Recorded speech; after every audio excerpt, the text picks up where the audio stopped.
The tragedy of the Gaza situation is that Hamas, the terrorist organization, is putting the hostages in the apartments among civilian population. So they're using civilians as human shields.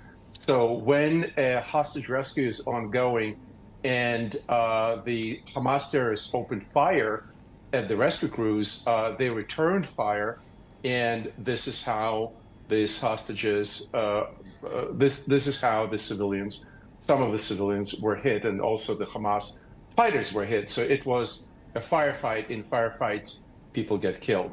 But more broadly, if Hamas, after the horrible attack of October 7th, gave up the hostages and vacated Gaza, this whole mayhem would have been avoided. Hamas decided to make a stand, fight, and take the whole population of Gaza, 2+ million people, as their hostages as well.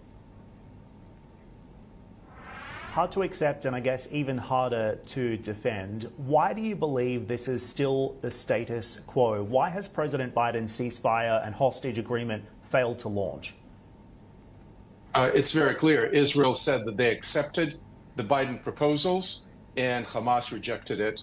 By the proposals, Hamas have to give up the hostages, and that leads to a permanent ceasefire and negotiations. That did not happen yet. So what's next?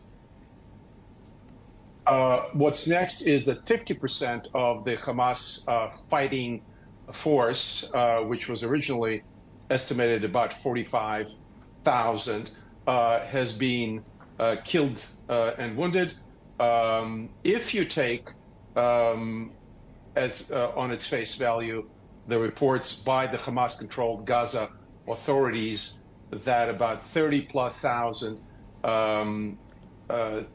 Gazans were killed, this makes the ratio at about 1 to 1, 1 to 1.5. This is actually a better ratio than in the majority of urban conflicts such as Fallujah, Mosul, and others that we've seen in recent years. And of course, in other conflicts like World War II, the ratio between civilians and fighters was 1 to 10, 1 to 20, etc. So with all the vicious attacks we find against Israel in social media, the UN, etc., actually Israelis are careful not to hit the civilian population, and they must put an end to this terrorist organization that for 18 years wreaked havoc and launched rockets on Israel, as well as caused tremendous suffering